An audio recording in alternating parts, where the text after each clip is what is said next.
Sí. Sí. Y máster en sostenibilidad energética con un doctorado en ciencias de la madera obtenido en la Escuela de Aguas y Bosques de Francia.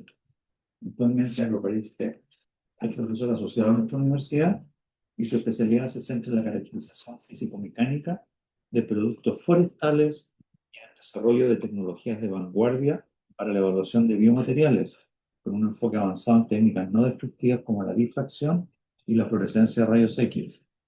Como académico investigador, ha liderado proyectos estratégicos en producción intensiva de biomasa, valorización energética y soluciones para la descontaminación del aire. Su visión integra el rigor científico de los biomateriales, una perspectiva estratégica de economía circular orientada a la agregación de valor y la innovación en procesos sostenibles. Ricardo, muchas gracias por estar con nosotros. Todo tuyo. Muchas gracias. Muy buenas tardes. Vamos a bajar un poquito la luz para que se vea más nítido. Eh, ahí, ahí yo creo que está bien. Ahí está bien. Gracias. Gracias. Bueno, el título de la presentación era ese, digamos. La madera como tal es un material complejo con alto grado de estructuración y que, si bien históricamente ha sido usada desde tiempos, digamos, prehistóricos, es un material que es netamente, por sus características, es un material de futuro. De hecho, el árbol hoy en día lo podríamos considerar como una biofábrica de polímeros de alto desempeño. ¿Cuáles son estos biopolímeros? Bueno, creo que más o menos todos lo sabemos: la celulosa, el biopolímero más abundante en la naturaleza, y también la lignina. Y bueno, hay otros más, por ejemplo, la hemicelulosa, que también eventualmente puede cumplir algunas funciones. Bueno, en la industria y en el desarrollo, digamos, postindustrial, los materiales y que se siguen usando lamentablemente y que no han decrecido mucho, contrario a lo que todo el mundo desearía, es el acero y el carbón. Y esto por sí mismo constituye el 15% de las emisiones globales de CO2. Después, sin embargo, la madera es prácticamente el único material que es 100% fabricado con energía solar, porque los paneles solares obviamente de la madera son las hojas, y bueno, acumulan carbono que está en la atmósfera y van reduciendo, por lo tanto, o contribuyen a reducir la huella de carbono, que en la práctica es contribuir a reducir la concentración de dióxido de carbono que está en la atmósfera, almacenándola de manera permanente o semipermanente en algún tipo de producto. Esos productos pueden ser productos de madera directamente, como muebles, por ejemplo, construcción en madera, o pueden ser otros derivados, como puede ser uno imaginar. Entonces, bueno, además, estos materiales clásicos, donde están los metales, por ejemplo, el aluminio, un metal particularmente generador de efecto invernadero porque consume mucha energía en su obtención y en su refinación. Pero sí también el concreto y el acero, obviamente.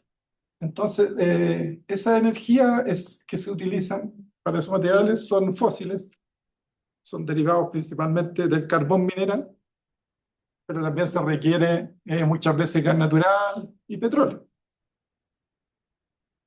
Y sin embargo, la madera es un material que eventualmente la idea es que vaya sustituyendo gradualmente, pero acelerando a estos materiales. Entonces, es un poco el empeño que tiene no solo nuestro país, sino que el mundo, o buena parte del mundo, que los países que principalmente disponen de madera. Construir en madera lo más posible y empezar a generar soluciones, por ejemplo, habitacionales, sociales también, soluciones habitacionales que tienen que ver con subsidios, por ejemplo, que no sean solamente pensadas como con la tradición que se hace. En Chile hay una buena percepción de la madera en construcción como segunda vivienda. O sea, a nadie le incomoda tener una segunda vivienda, una casa en la playa, dicho de otra manera, en madera. Pero existe todavía mucho digamos, desinformación o un poco de desinterés, mala fama, para que la madera sea el material principal de la primera vivienda. Entonces las personas quieren que la casa sea de ladrillo. Y es una contradicción un poco casi psicológica. Entonces, más o menos a modo de comparación, un metro cúbico de madera, sea un cubo que tenga 1 metro por 1 metro de tamaño, aquí lo puse comparado con un tamaño real de una persona, acumula alrededor de 720 a 1.200 kilos de CO2. ¿Ya? Esa es una equivalencia. No significa que dentro de la madera hayan 1.200 kilos de CO2. Es solamente una equivalencia o un estándar de carbono. Entonces, a grosso modo, ¿cómo se puede llegar a una cifra de ese tipo? ¿Cómo se calcula? Es súper fácil porque más o menos un metro cúbico tiene una densidad de 500 kilos. O sea, dentro de un metro cúbico hay 500 kilos de madera, más o menos. Y dentro de la madera, la mitad, fácilmente la mitad, sin equivocarse mucho, es carbono. Entonces, de los 500 bajamos a 250 kilos. Entonces, en realidad, en la práctica, dentro de un metro cúbico de madera puede haber unos 250 kilos de carbono. Y después hay una equivalencia, que es la equivalencia, digamos, estándar de pasar del carbono al CO2. ¿No? Porque no toda la molécula de CO2 es carbono, obviamente, porque tiene oxígeno. Y ahí se multiplica por 3,6 y nos da alrededor de 720 o una tonelada, un poco más de una tonelada de CO2 equivalente por cada metro cúbico de madera. ¿De qué va a depender? Va a depender de la especie principalmente, no tanto de la química de la especie, sino más bien de la densidad que tiene la especie. Bueno, dentro de una casa, en Chile, llamamos a la derecha, que es una casa chilena que no está hecha en madera. Entonces tendríamos alrededor de unas 3 toneladas de CO2 que está contenido en el amoblado, en todo tipo de cosas que están en la casa, que tengan que ver con madera, obviamente. Sin embargo, si la casa estuviese hecha también en madera, podría ser mucho más de la acumulación de carbono. De ahí, de ese un estudio italiano que habló de alrededor de unas 34 toneladas de CO2 equivalente en la estructura propiamente tal. O sea, se podría multiplicar por 10 la acumulación de carbono que hacemos nosotros los chilenos en nuestras casas, si es que, además de los muebles, o del piso, las cubiertas, como por ejemplo aquí tenemos una cubierta de madera, se construyera también en madera. Entonces sería un efecto espectacular. Y bueno, estos son los materiales típicos de ingeniería que se usan para la construcción. Diferentes tipos de materiales. Ahí, la madera laminada. Aquí tenemos el contrachapado. Esto es OSB. Ese es lo que está de moda, el CLT, que está empezando a entrar fuerte en nuestro país para la construcción en altura, digamos, para construir edificios de madera. Entonces la madera se caracteriza por una estructura jerárquica que es multiescala. Eso significa que hay algunas cosas que se van repitiendo de alguna manera, no en forma idéntica, a diferentes niveles. Si partimos del árbol o si partimos de la molécula, si partimos del árbol, bueno, ahí hay un tronco que tiene ciertas particularidades. La principal, podemos decir que es la anisotropía. Es una palabra que voy a usar harto en la charla. La anisotropía es lo contrario de la isotropía. Y la isotropía es cuando los materiales se comportan de la misma manera en los diferentes sentidos en que uno la analiza. La anisotropía es lo contrario, o sea, la madera se comporta de diferente manera según la dirección en la que uno la orienta. ¿Ya? Entonces, esa anisotropía se repite a diferentes escalas. Acá, por ejemplo, a nivel del tronco, el tronco no es tiene cierta simetría, una simetría radial, pero no se comporta de la misma manera y todos tenemos experiencia, digamos, que no se comporta de la misma manera dependiendo de cómo lo analizamos. Es más difícil cortar la madera en una dirección que en otra, ese tipo de cosas. Después, a una escala menor, ahí tenemos a nivel del tejido. A nivel del tejido existen los anillos de crecimiento, que de por sí mismos generan diferencias de comportamiento. Después, a nivel de la célula o de las paredes celulares, tenemos elementos celulares que están orientados en ciertas disposiciones, no están ni mucho menos aleatoriamente, sino que están orientados principalmente en una dirección axial al árbol, en el mismo eje del árbol. Después tenemos las células o las paredes celulares o las fibras, como pudiésemos llamar, independizadas unas de otras, y también tienen ciertas propiedades que son anisotrópicas porque tienen una constitución, como sus ladrillos están orientados de alguna manera. Finalmente, a nivel de las moléculas, también las moléculas no se comportan de manera isótropa, tienen, por ejemplo, una cadena celulosa, tiene una forma de cadena.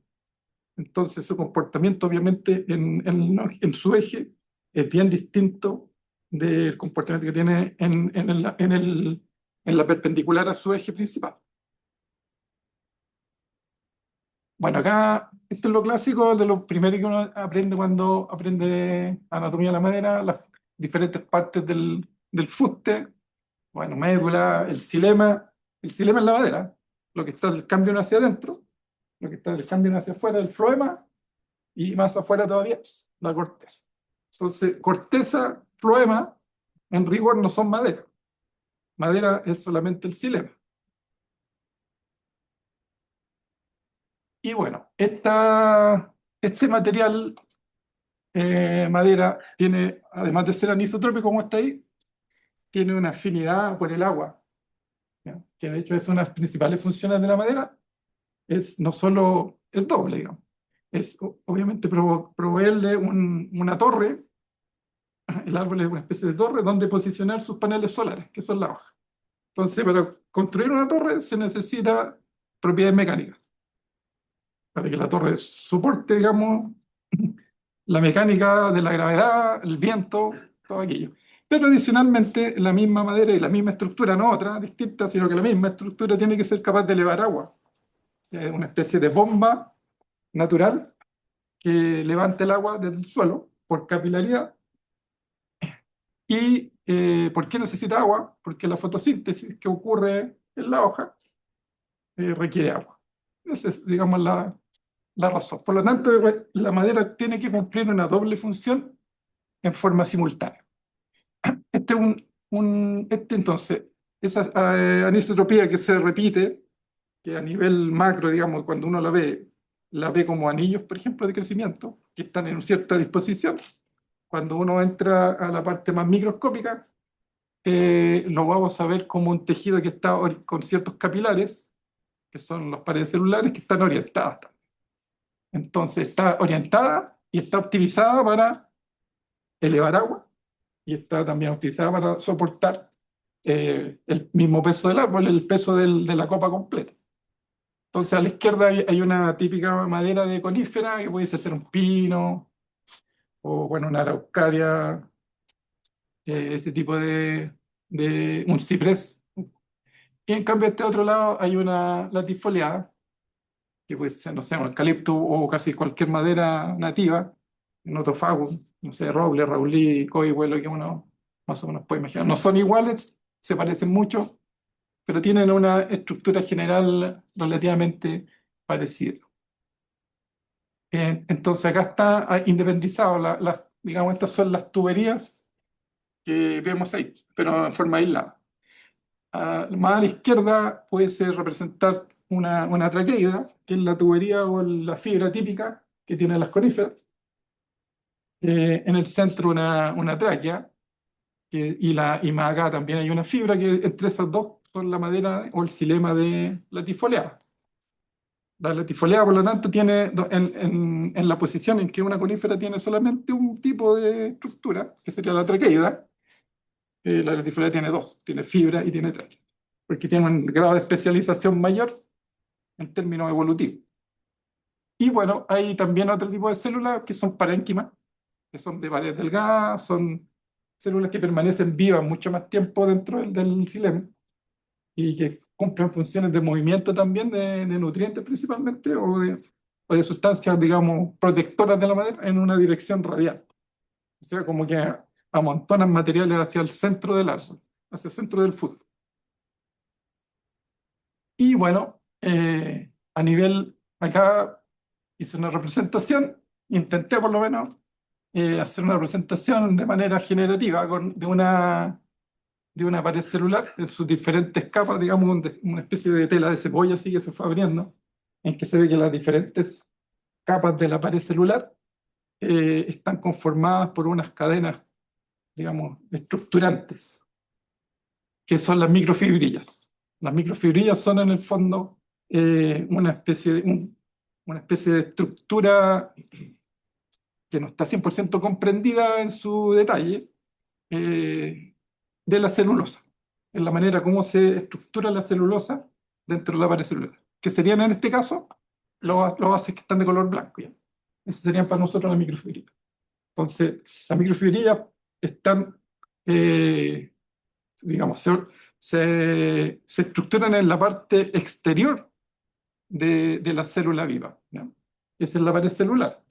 O sea, esa es la maravilla de la evolución, que logra la célula tejer una estructura que es compleja, pero no en su interior, sino que en el exterior. Y después, uno de los parámetros, por eso lo puse ahí, uno de los parámetros principales para comprender las características de la pared celular es el ángulo de microfibrillas, a veces se le llama MFA o AMF, dependiendo. Y ese ángulo, digamos, determina muchas de las propiedades que tiene la madera. No todas, pero gran parte.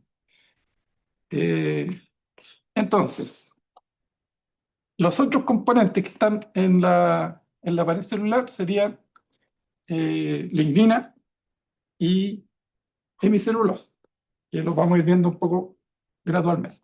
Aquí hice una analogía que es clásica, la representé como la analogía del hormigón armado, en que para hacer hormigón armado hay que primero trazar o establecer el fierro, digamos, el enfierrado. Sobre el enfierrado se hace un molde, el moldaje, y de esa manera después se rellena con el cemento. Y se forma, una vez que se seca, se separan los moldes y queda una estructura, un pilar, por ejemplo, o una viga, como hormigón armado.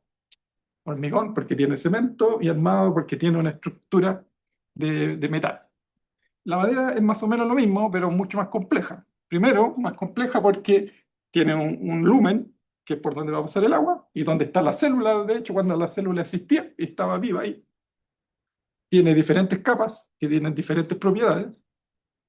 Y no solo eso, si cuando se estructura la pared celular no hay ningún molde, no hay un moldaje que mantenga contenida los materiales mientras se endurece, ¿no?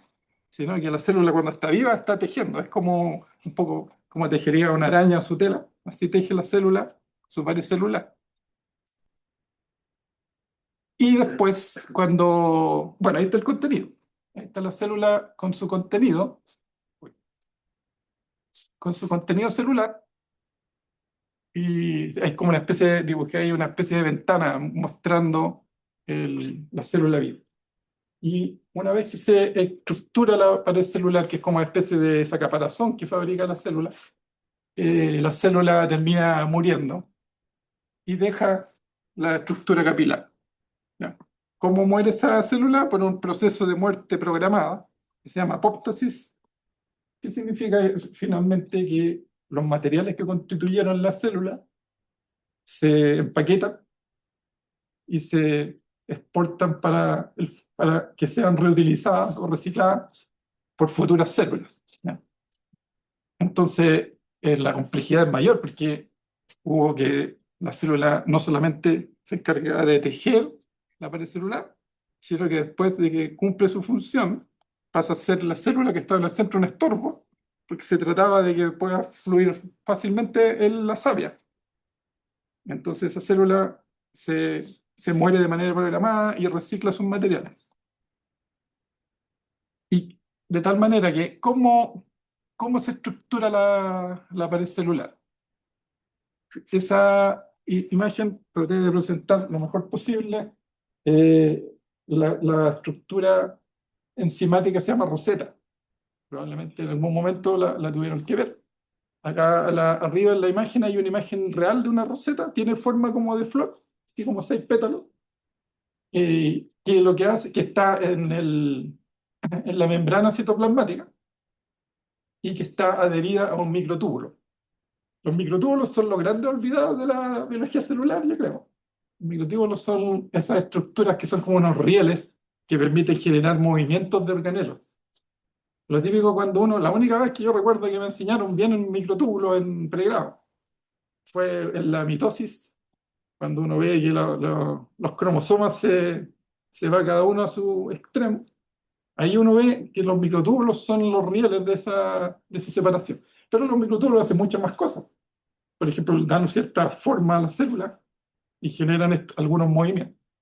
Entonces, la roseta es capaz de moverse como en ese riel y los precursores, digamos, la glucosa, que es la precursora de la celulosa, está en el citoplasma, digamos, la parte blanca. Y la roseta empieza a polimerizar a las moléculas de celulosa, expulsándolas hacia afuera, como tirando un hilo hacia afuera, ¿ya? Entonces, ¿cuál es el truco aquí? Primero, el hilo no es individual, sino que son varias cadenas que están, de hecho, unidas por un puente de hidrógeno. Lo primero. Y lo segundo es que si la roseta estuviese quieta en un lugar y empieza a polimerizar hacia afuera un hilo, que sería la celulosa, se va a enredar ese hilo, va a quedar como enredado. Entonces, para que no se produzca ese enredo y se teja, que haga un tejido de una pared celular, la roseta tiene que ir moviéndose. Se va moviendo por el riel que es el microtúbulo. Y no solo eso, sino que los microtúbulos en algún momento cambian su estructura, y al cambiar su estructura, su orientación, el tejido que se va haciendo es diferente. Y eso es lo que va conformando diferentes capas de la pared celular. Entonces, una vez que ya están estructuradas estas microfibrilas, que serían esas especies de tuberías blancas, mediante vesículas se produce, aquí se ve como una especie de invasión. En el fondo se produce esa impregnación por la hemicelulosa, que vienen del interior del citoplasma. Esas hemicelulosas del práctica que son moléculas, también son carbohidratos, pero se parecen mucho más al almidón, no son almidón, pero se parecen mucho más al almidón que, que a la celulosa. También pueden estar hechas de glucosa, otras moléculas de 5 carbono, son ramificadas, son de un peso molecular mucho más bajo, y forman una especie de envoltorio o una interfase entre la celulosa y la lignina. Y la lignina es la última que llega y se deposita al final en esa estructura ya formada. Finalmente la lignina, como última llegada, en realidad es la encargada de unir unas células con las otras. ¿Ya? Es como el adhesivo de las células unas con otras. Digamos, ese proceso metabólico ocurre fuera del citoplasma, y eso es sorprendente, ¿no?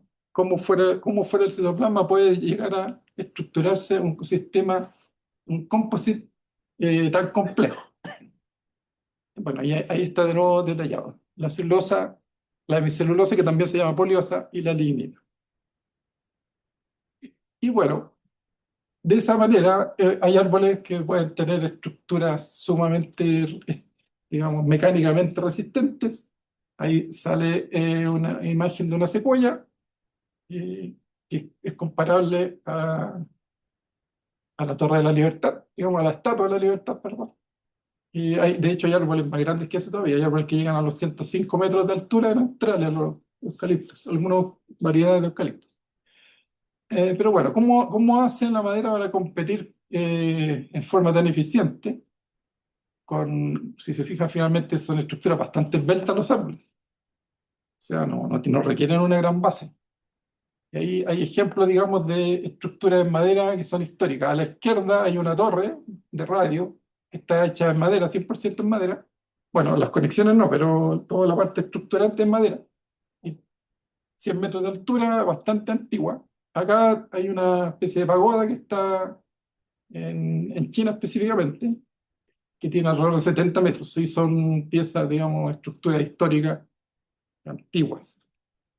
Entonces la tendencia actual es eso. No son renders, son imágenes reales de edificios en madera. Esa es la tendencia mundial, digamos, construir en altura 15, 20 pisos.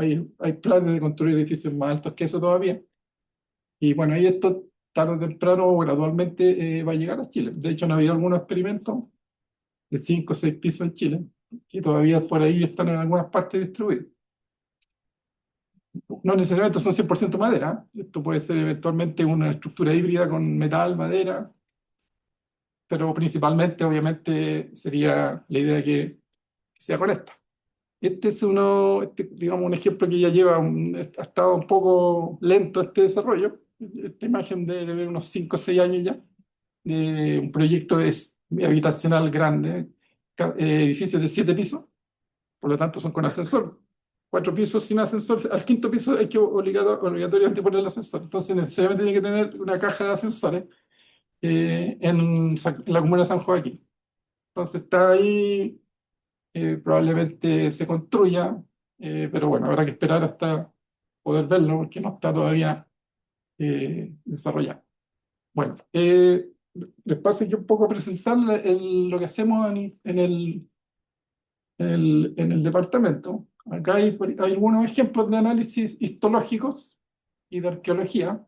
Esto es lo clásico, digamos, anatomía o histología clásica con micrótomo, tinciones, microscopio óptico para diferentes especies.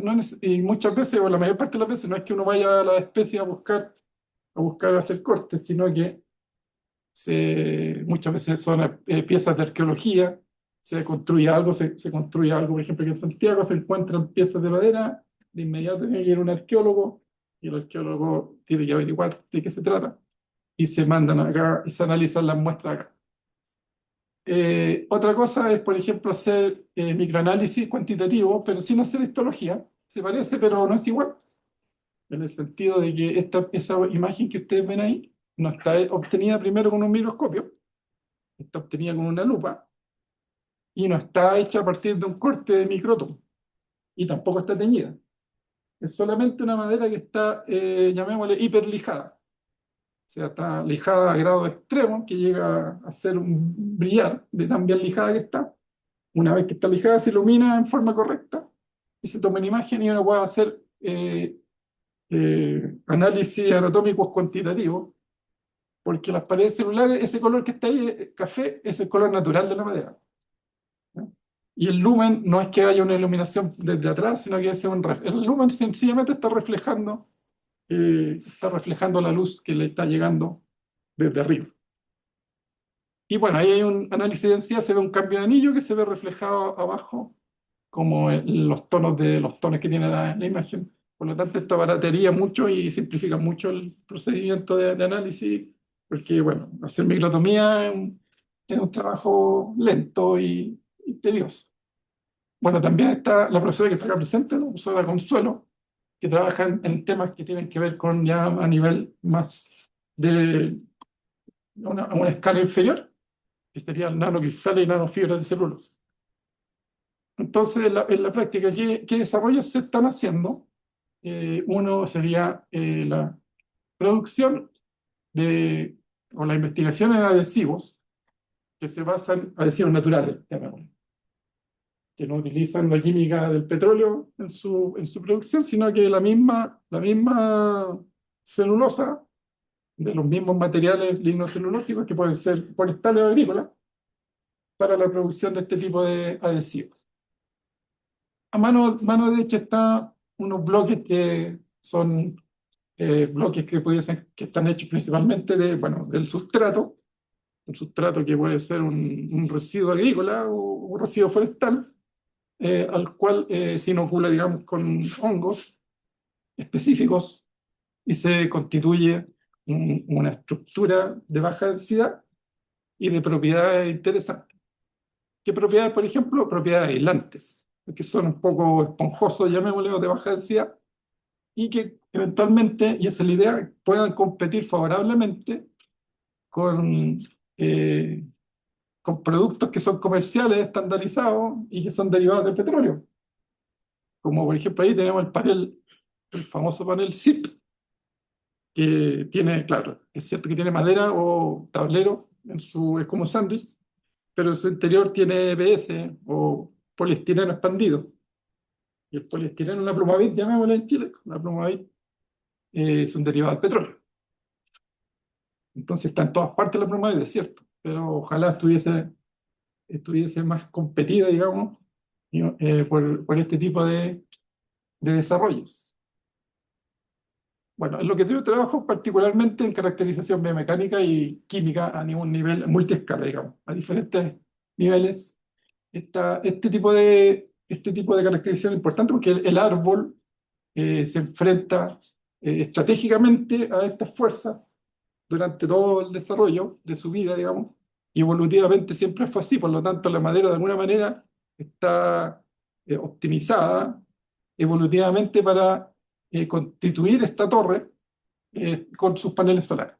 Entonces, de nuevo insisto, la anisotropía es una cosa que nosotros no la tenemos consciente, pero siempre está alrededor nuestro. Por ejemplo, cuando tenemos un cartón corrugado, es un material intencionalmente anisotrópico. No se comporta igual en una dirección que en otra. ¿Ya?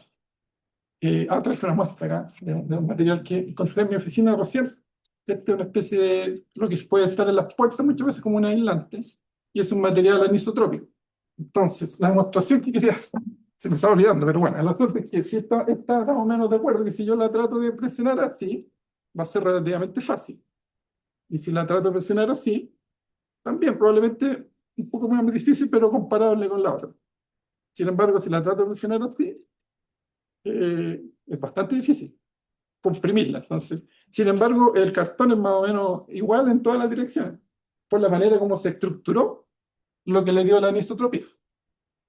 Entonces, ¿qué es lo mismo? En el cartón, en las fibras de carbono, esta es una madera laminada en la construcción, que tiene una anisotropía intencional, y bueno, materiales como el acero son, por naturaleza, digamos, si no se trabajan mucho, son isotrópicos, pero se pueden trabajar de alguna manera para transformar. Entonces, esta anisotropía se desarrolla a diversas escalas. Ahí tenemos digamos, las propiedades mecánicas, esa ruptura, esa resistencia que tiene a romperse, es una consecuencia de lo que pasa a 5 escalas por lo menos. La primera de ellas, obviamente, la última, donde está ya la madera, a una escala macro, que es lo que uno genera. La madera laminada intencionalmente uno la pone en cierta distribución, o la pone así o así, de tal manera que dependiendo de lo que uno está buscando, genera. Si busco generar una viga, se ponen todas las maderas en la misma orientación, genera una anisotropía. Si quiero construir una losa completa, un segundo piso de madera, se van a poner en contra opuestas, de tal manera que se compensen las propiedades unas con otras. Eso hace también el tablero terciado, digamos, el contrachapado. Sin embargo, a nivel ya más íntimo, más bajo, la madera de todas maneras tiene esas propiedades, que es lo que habíamos visto antes, a nivel de anillo, a nivel de anatomía, a nivel de la pared celular, y a un último nivel, que ya es la estructura microscópica. Entonces, la madera no solamente es anisotrópica, sino que también es heterogénea. Y eso significa que se comporta diferente. No toda la madera es igual.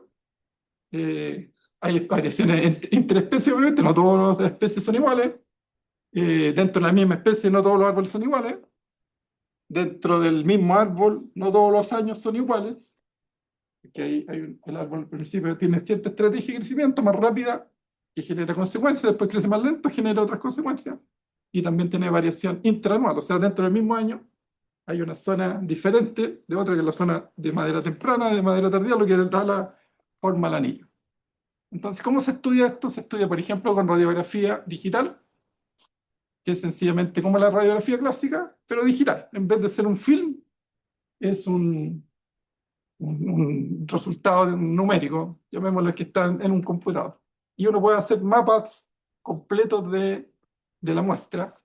Esto es lo típico que uno hace, toma muestras de ese tipo, médula corteza, y uno mide la densidad, y por lo tanto ese perfil amarillo ahí son las diferencias de densidad dentro del anillo, van marcando y se van marcando los diferentes anillos.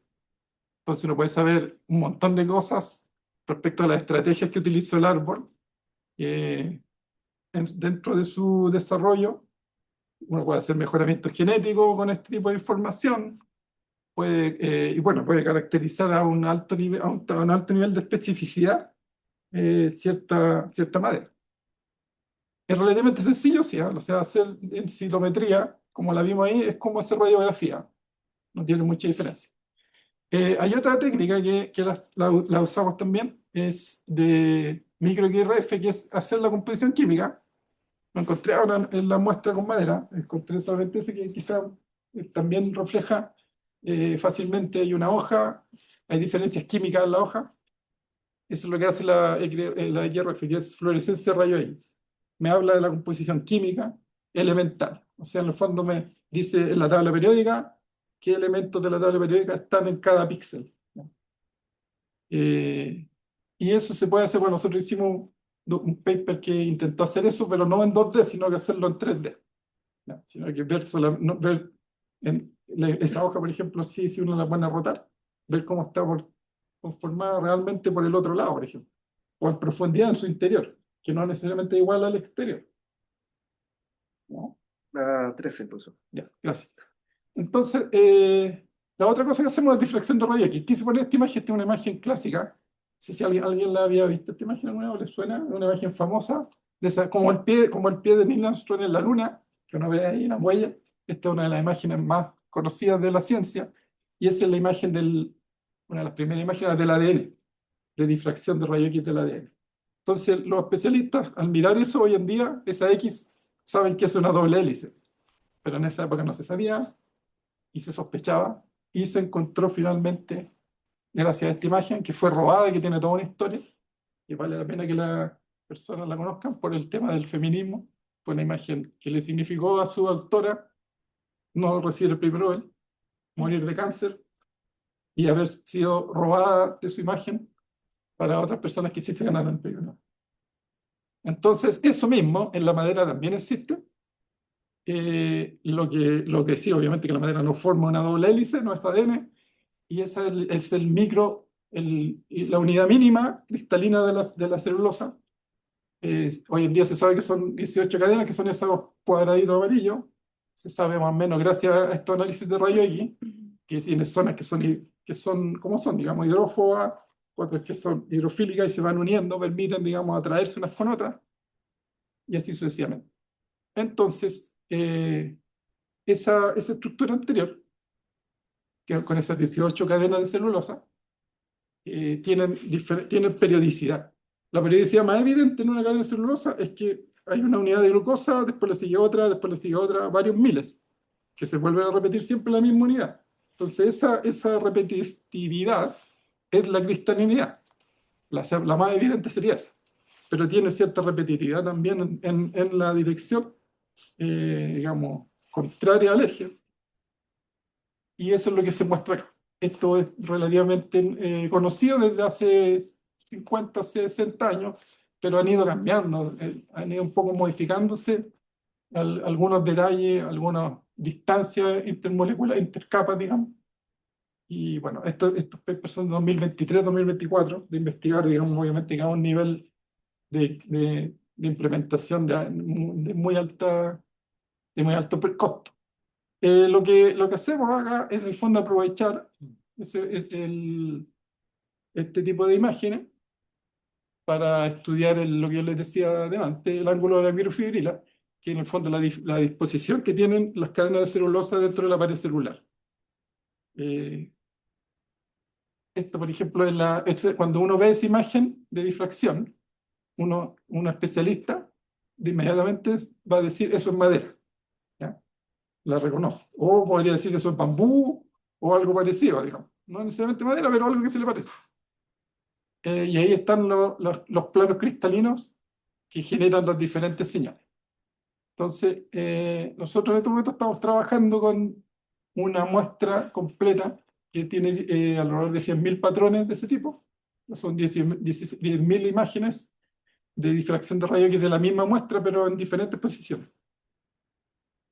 De esa manera, acá puse un video en el fondo donde pongo solamente 100, allá van corriendo 100 imágenes, y uno va viendo algunos cambios. Se fija, tiene una especie como de vibración primero ese punto amarillo se agranda, se achica, pero siempre está ahí. Y también tiende a vibrar. Se fijan, a veces se mueve un poquito, no mucho, Entonces, eso, cada una de esas slices que fueron hechos, están digamos, ese barrido ahí es un barrido. Esos puntos verdes representan el tamaño más o menos de la zona que se escarió. Para lograr ese tamaño, obviamente se tiene que hacer con equipos especiales, son sincrotrones, que no hay en Chile, son imágenes que se obtienen en países que tienen sincrotrones. Y finalmente, ¿de qué se trata? Ir estudiando ese mapa, que es de alta resolución, de tal manera de ir obteniendo información detallada de cómo está estructurada la pared celular. ¿Qué cosas estudiamos? Acá quise poner una equivalencia. La flecha verde, el ancho de ese punto, representa el ángulo de la microfibrila, de alguna manera. No es que represente exactamente lo mismo, pero está correlacionado. ¿Ya? Este otro ancho un poco azul representa el ancho que tiene el cristal de celulosa, o está correlacionado en realidad con el ancho que tiene el cristal de celulosa. Eso más o menos se sabe, ¿eh? No, eso no es como muy extraordinariamente novedoso. Pero sí, este otro ancho que apenas se vea, yo lo represento mucho más grande. Este ancho, este pequeño pic acá, aquí, ese, es una medida del largo que tiene la cristal. ¿Ya? Eso no es tan notorio, nadie lo ha dicho en forma determinante. Eh, y por lo tanto sería, si es que logramos, digamos, encontrar que eso tiene cierta sistematicidad, bueno, amerita obviamente su publicación. Entonces acá también hemos hecho un estudio reciente, hay algunos desacoples biomecánicos que pudiesen explicar particularidades de la madera. Se fijan acá, en lo que está de fondo, ese gris de fondo, que hay como unos cerros, en la densidad de la madera, o sea, está mostrando los anillos. O sea, este gris está mostrando la forma de los anillos y las curvas representan características del ángulo de la microfibrila. Entonces, al principio uno ve que el azul y el amarillo se van como paralelas, y de repente, y eso es lo normal, pero de repente se desacopla el amarillo del azul, y en realidad el que se desacopla es el amarillo, y eso amerita una explicación. Y bueno, en eso estamos trabajando en este momento. También hay otras cosas, por ejemplo, todas las flechas verdes tienen explicaciones. En la literatura del estado del arte, todos esos puntitos que están marcados en verde tienen una explicación. Pero esa estructura que tiene como una forma como globosa aquí y una conexión hacia allá, esas estructuras no no han sido documentadas, o sea, han sido documentadas, pero no han sido explicadas. Y nosotros tenemos una hipótesis de que puede ser lo que está pasando ahí, pero obviamente necesitamos más verificaciones. Bueno, el futuro, ¿para dónde creemos, o creo yo, o deberíamos creer que va la cosa? Bueno, los biomateriales o materiales biobasados. ¿Sí? Con este mismo, este último. La cosa, pues, digamos, que puede a priori resultar sorprendente, como la madera transparente, que en el fondo es madera que está deslignificada, no es totalmente transparente, pero por lo menos es translúcida.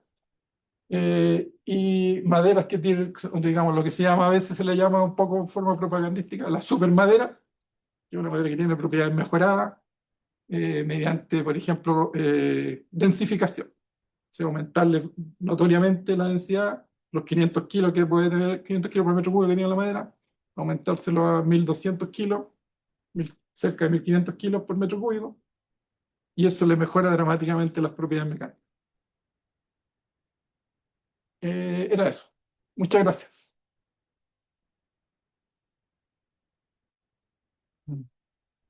¿Tenemos tiempo para algunas preguntas? Yo tengo una. ¿De qué depende, por ejemplo, que una secuoya pueda vivir la cantidad de años que vive comparado con un pino? Y eso le da también una mayor densidad, me imagino, a la madera.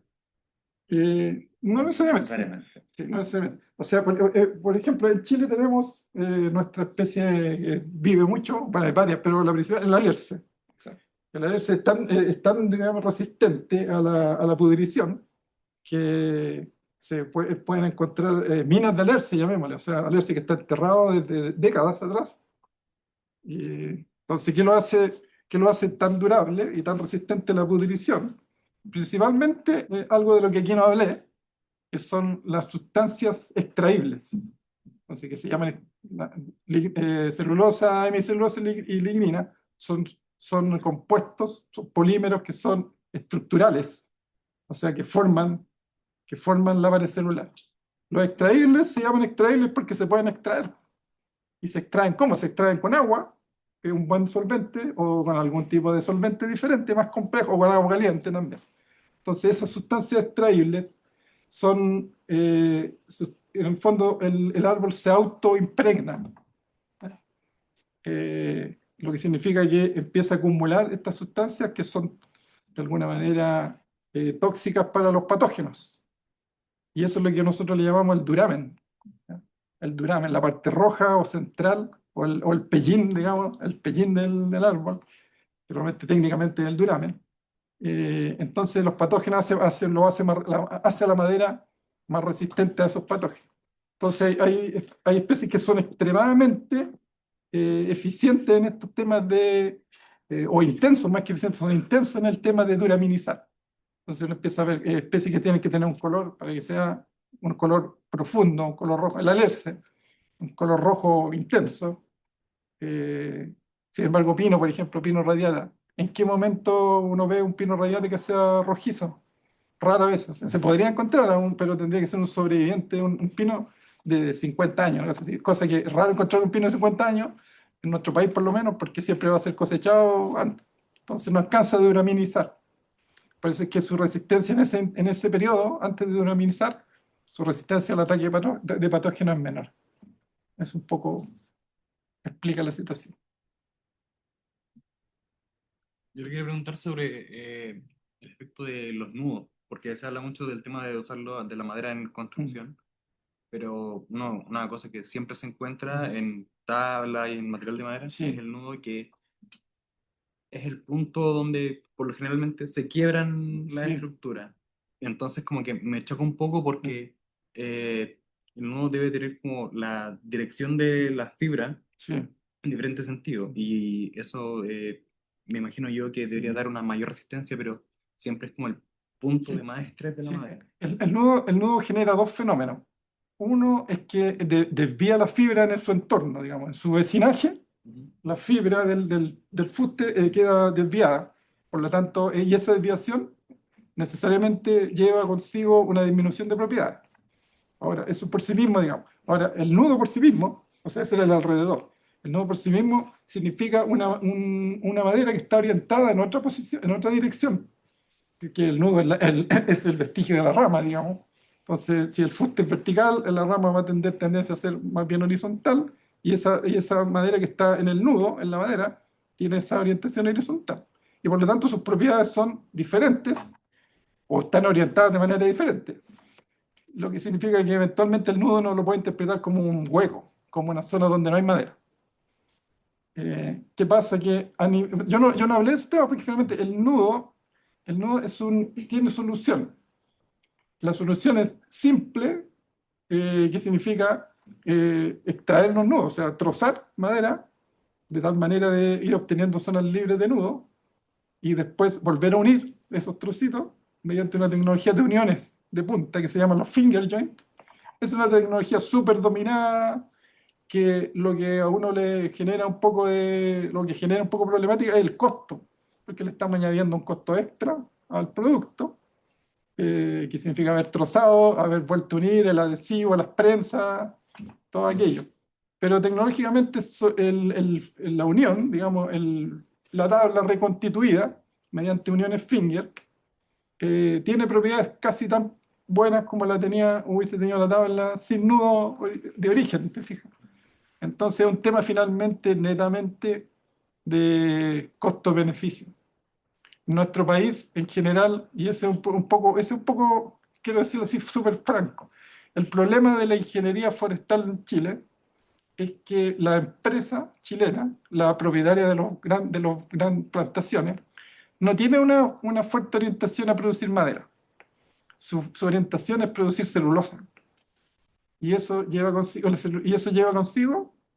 que lo que se busca en celulosa no tiene mucho que ver con estos problemas.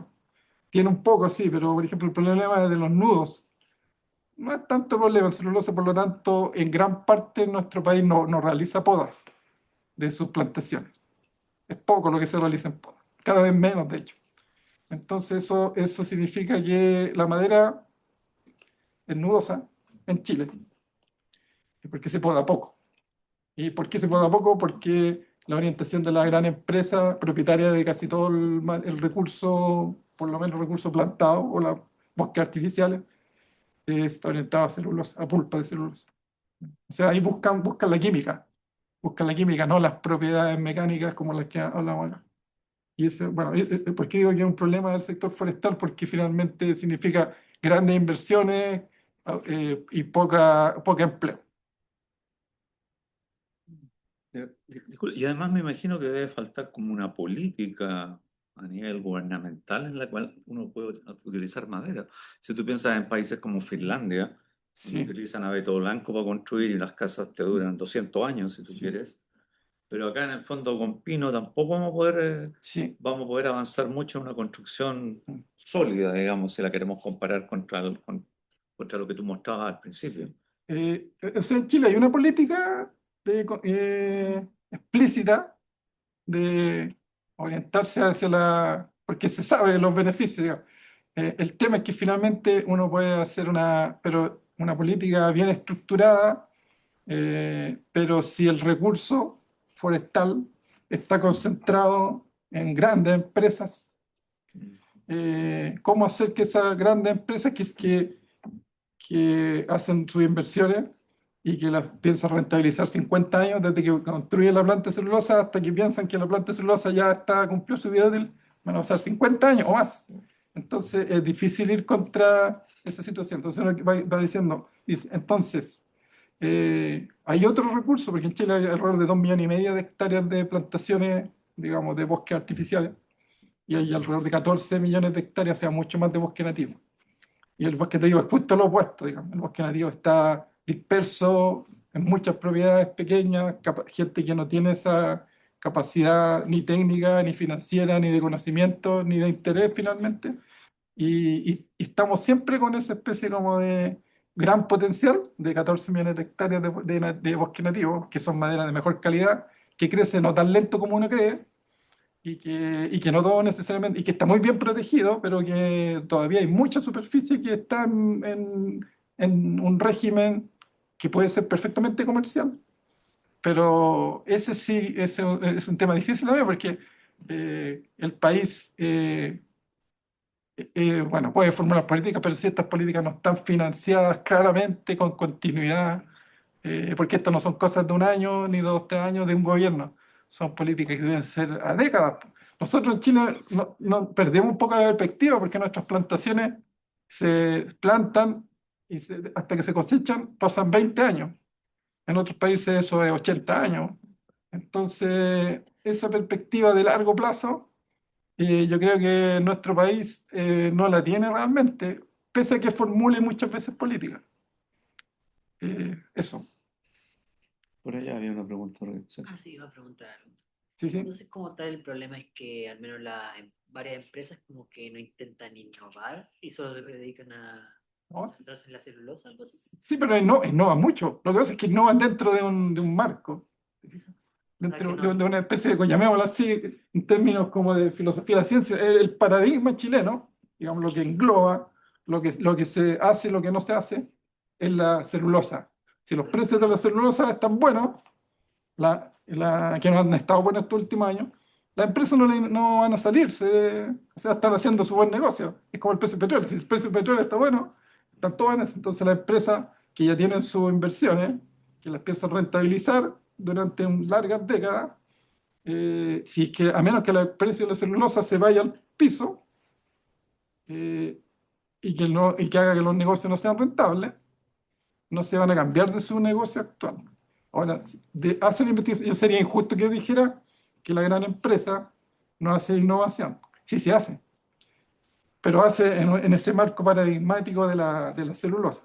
ya. Ahora, ahora obviamente con este boom, no boom todavía, pero con esta esperanza de boom, de construcción en altura, ya la empresa está empezando a pensar, oye, eventualmente también nosotros queremos entrar ahí.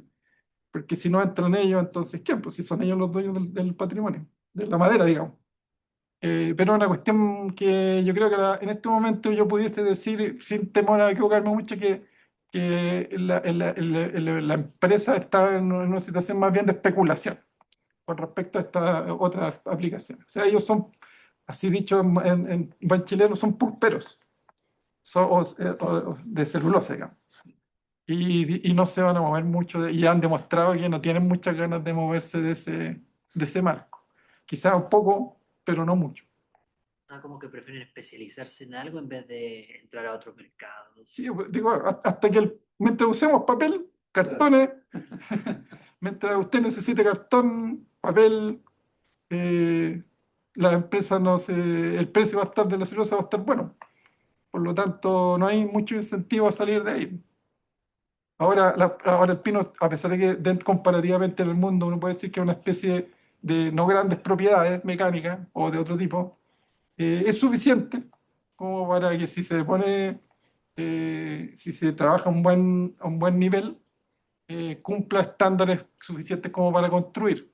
Hay déficit, por ejemplo, hay un déficit que tiene que ver con la protección. La protección de la madera no está siendo abordada, y uno ve frecuentemente construcciones en madera que están, a mí me encanta hacer eso, es como uno tiene ese como sesgo profesional, entonces donde sea que voy, miro madera que está a veces estructura arquitectónica bien llamativa, pero que están expuestas a la intemperización.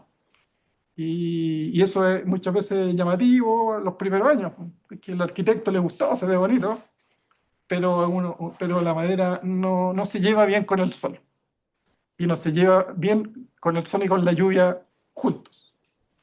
Y eso lo ve después uno como consecuencia. Y ese desprestigio y costos de mantención grandes para la estructura en madera y así sucesivamente.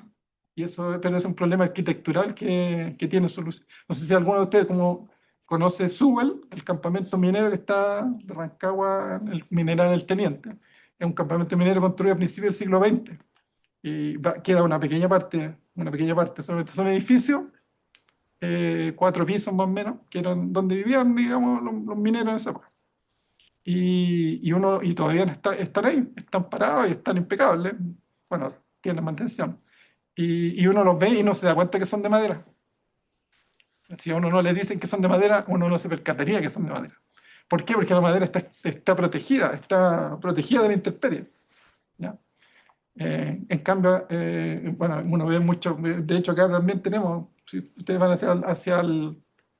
hacia el gimnasio, hay un galpón, que es un antiguo galpón de la facultad, que es de madera, y que está sí, en una situación bien deplorable de mantención. Y eso es porque, bueno, antiguo y porque está estructurado de una manera en que no fue protegido del sol ni de la lluvia.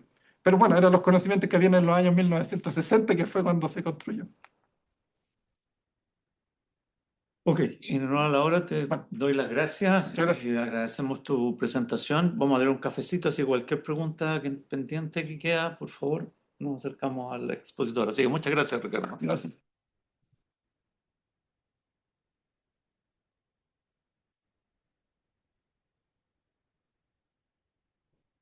Entonces, tengo el tema ahí. Sí.